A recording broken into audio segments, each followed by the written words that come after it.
प्रिय विद्यार्थियों, यह हमारी कॉलेज की छात्रा Kanishka Parmar BBA first year ने इस प्रोजेक्ट को बनाया है। यह प्रोजेक्ट पर्सनल डेवलपमेंट के ऊपर बनाया है और इस प्रोजेक्ट को आप देखिएगा। इस प्रोजेक्ट या प्रैक्टिकल फाइल में इस विद्यार्थी या छात्रा के द्वारा हर चीज़ को बहुत ही सिस्टमेटिक और स्मार्ट वे में बनाया है। देखिएगा, उन्होंने टाइटल में सबसे पहले टाइटल दिया है स्वॉट एनालिसिस, उसके पेज नंबर 1 to 8 दिया है। फिर गोल सेटिंग 9 to 12, इस तरह smart goals, time management, resume writing, mock interviews, communication skill, email writing, हर चीज़ को उन्होंने सिस्टमेटिक बताया है कि कौन कौन सी चीज़ किस किस पेज के ऊपर है। सबसे पहले उन्होंने जो शुरुआत किया है वो कोर्स के टाइटल से स्टार्ट किया है, पर्सनैलिटी डेवलपमेंट। उन्होंने बताया व्हाट इज़ पर्सनैलिटी और पर्सनैलिटी का कंसेप्ट क्या है। इसके ऊपर डियर स्टूडेंट्स मेरे वीडियोस भी हैं जिनको आप देखकर पर्सनैलिटी के बारे में बहुत अच्छे से जानकारी प्राप्त कर सकते हैं। मैं आपको क्लास में भी इसके बारे में बताता हूं और आपकी और क्लासेस होगी जिसमें मैं आपको बताऊंगा। सबसे पहले इन्होंने स्वॉट को डिफ़ाइन किया है। आप देखिएगा, ये जो ब्लैंक पेज है इसके ऊपर उन्होंने स्वॉट लिखा है और स्वॉट के जो चारों फुल फॉर्म है SWOT। S means strength, W means weakness, O means opportunity और T मीन्स थ्रेट्स। आपकी स्ट्रेंथ जिसके कारण आप लाइफ में प्रोग्रेस करते हैं और अपॉर्चुनिटीज़ जो मिलती है वो आपकी स्ट्रेंथ के कारण मिलती है।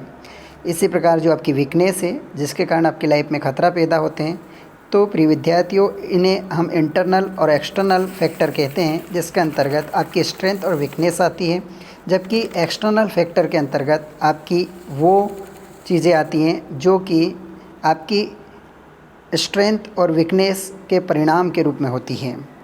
यदि हम बात करते हैं तो यहाँ इन्होंने बहुत अच्छे से डिफ़ाइन किया है कि इंटरनल फैक्टर्स कौन कौन सी चीज़ें होती है और एक्सटर्नल फैक्टर्स के अंतर्गत क्या क्या चीज़ें होती है। इन्होंने बहुत अच्छे से प्रोजेक्ट या प्रैक्टिकल फाइल को बनाया है।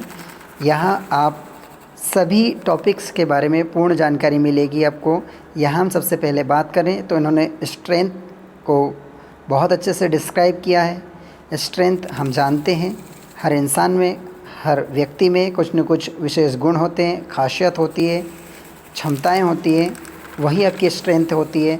और यदि आप उनको जान लेते हैं तो डेफ़िनेटली आप लाइफ में उसके आधार पर बहुत सारे अवसर का निर्माण कर सकते हैं। दूसरी चीज़ इन्होंने वीकनेस बताई है। ऐसा इस दुनिया में कोई व्यक्ति नहीं जिसमें कोई भी कमी ना हो, हर व्यक्ति में कुछ न कुछ कमी होती है। यदि हम उन कमियों को जान लेते तो हम उस क्षेत्र में जाकर काम नहीं करेंगे। आपकी स्ट्रेंथ से आपको अवसर प्रदान होते हैं और आपकी वीकनेस ही आपकी लाइफ में आपके लिए थ्रेट्स का काम करती हैं। साथियों, इन्होंने स्वॉट एनालिसिस को एग्जाम्पल के थ्रू प्रस्तुत किया है। इन्होंने बताया है कि आपके स्ट्रेंथ से आप क्या, मतलब स्ट्रेंथ क्या होती है और स्ट्रेंथ आपकी क्या क्या हो सकती है और उससे क्या अपॉर्चुनिटी आप क्रिएट कर सकते हैं। उसी प्रकार आपकी वीकनेस से क्या थ्रेट्स या चैलेंजेस आपकी लाइफ में आ सकते हैं। अपनी स्ट्रेंथ, वीकनेस, अपॉर्चुनिटी और थ्रेट्स, इन सब का एनालिसिस करने के लिए इन्होंने आपको कौन से टूल अपनाना है, आप किस तरह से अपना स्वॉट एनालिसिस कर सकते हैं, स्वॉट एनालिसिस करने की क्या प्रक्रिया है, ये इन्होंने इसमें वर्णित किया है।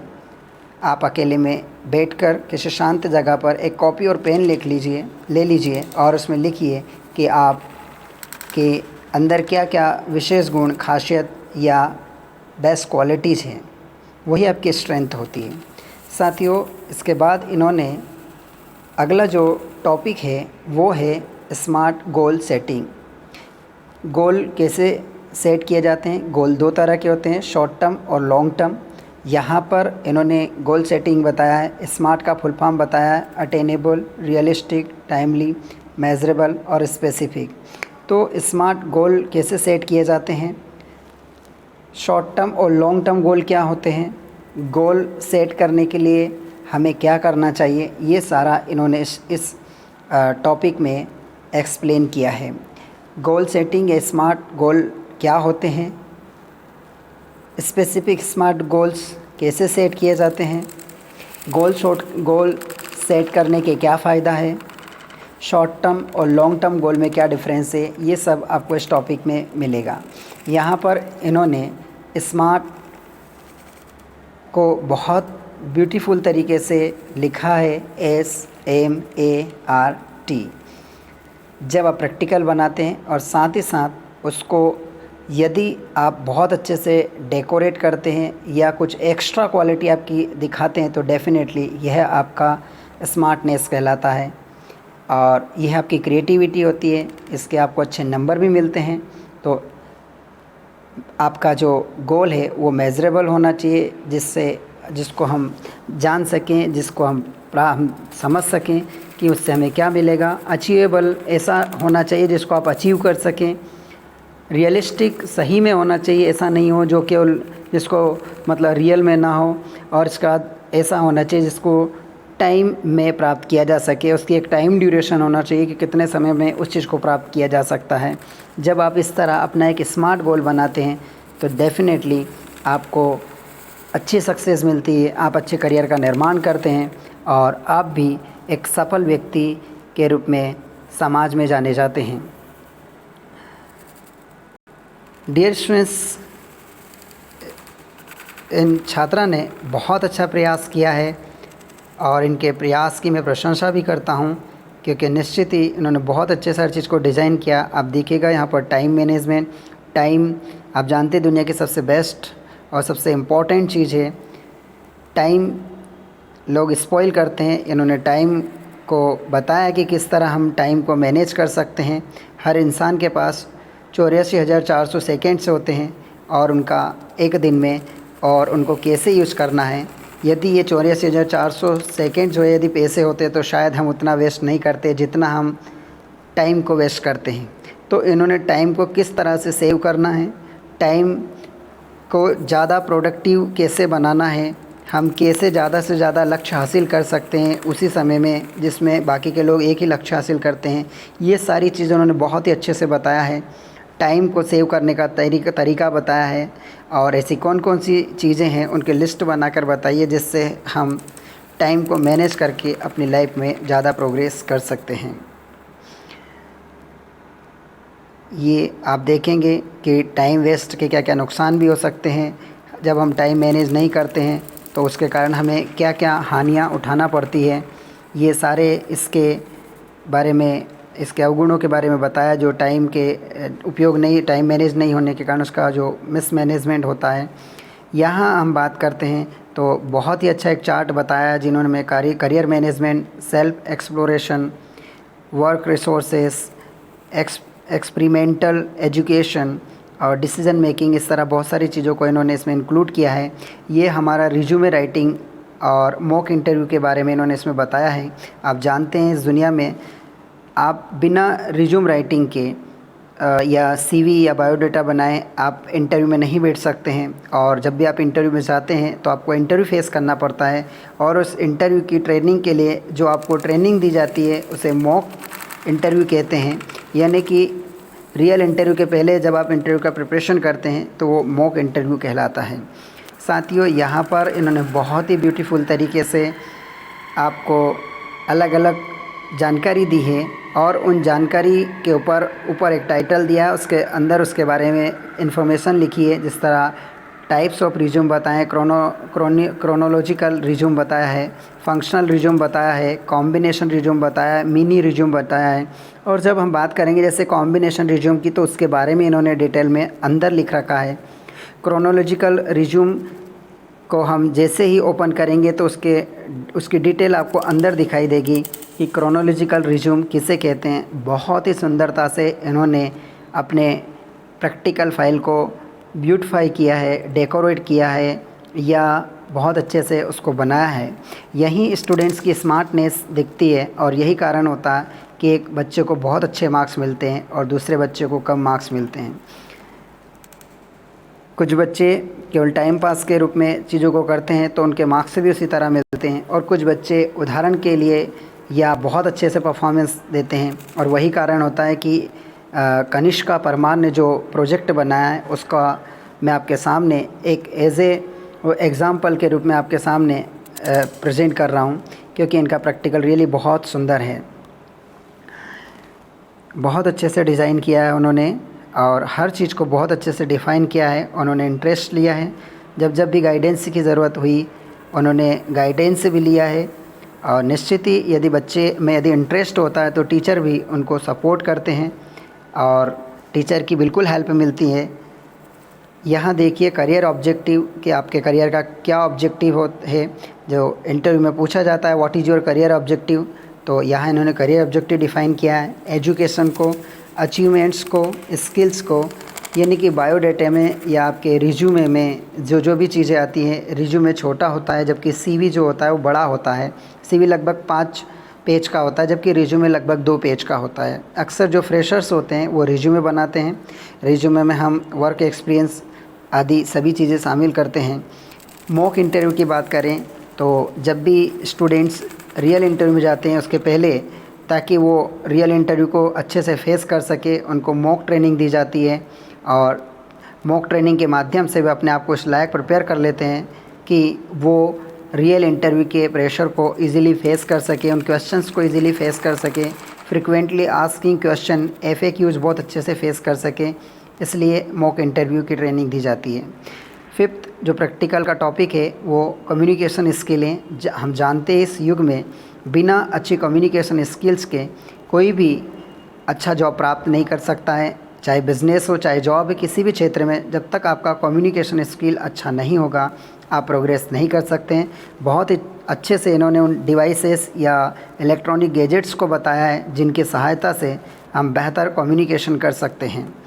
साथियों, हम जानते हैं कि कम्युनिकेशन बहुत इम्पॉर्टेंट है और कम्युनिकेशन के अलग अलग टाइप्स के बारे में यहाँ पर बताया है। कम्युनिकेशन के बारे में आपको जो इन्फॉर्मेशन इसमें जो दी गई है वो ना केवल इस प्रोजेक्ट के लिए लेकिन आपकी लाइफ के लिए भी बहुत इम्पॉर्टेंट है।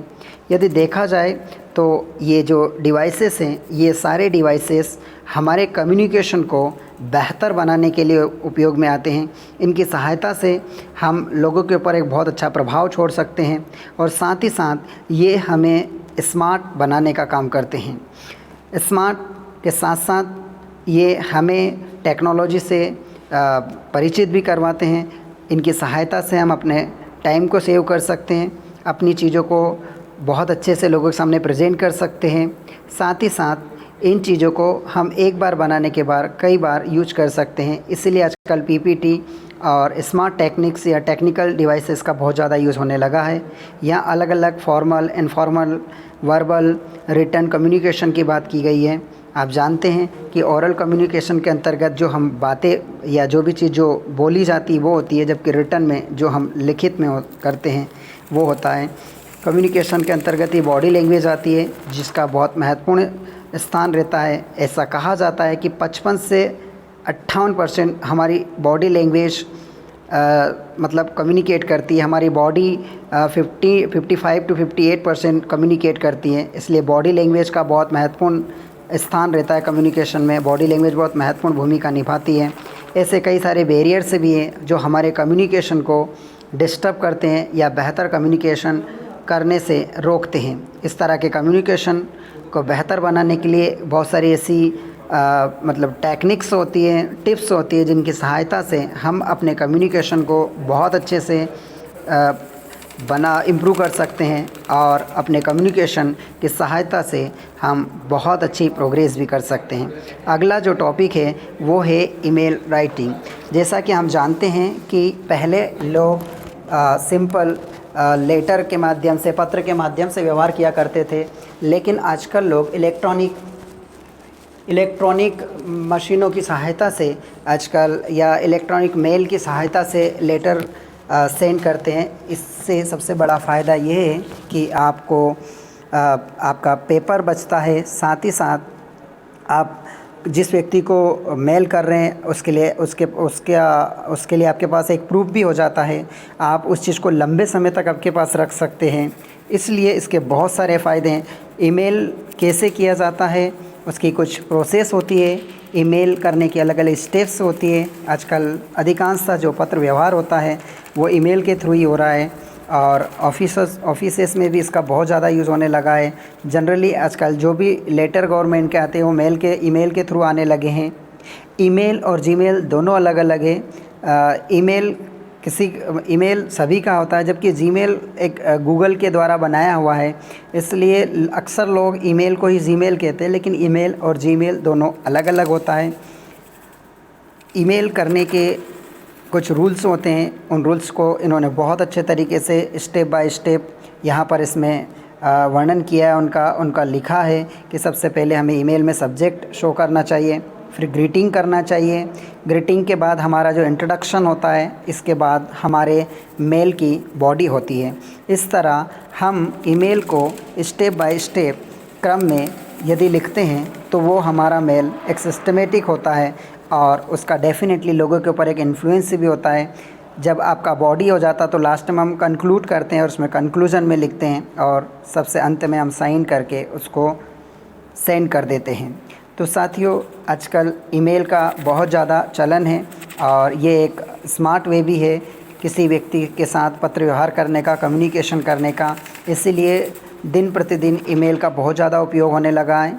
यह कई तरह से फ़ायदेमंद है, जिसकी सहायता से हम एक अच्छा पत्र व्यवहार कर सकते हैं। Tips for writing effective emails. एक प्रभावशाली ईमेल लिखने के लिए कौन कौन सी टिप्स को अपनाया जा सकता है, इन्होंने इस तरह इसमें काफ़ी टिप्स लिखी है। इन टिप्स का उपयोग करके आप अच्छे से अपने ईमेल को लिखकर लोगों को सेंड कर सकते हैं, बहुत प्रभावशाली ईमेल लिख सकते हैं। साथियों, इस तरह इनका ये पूरा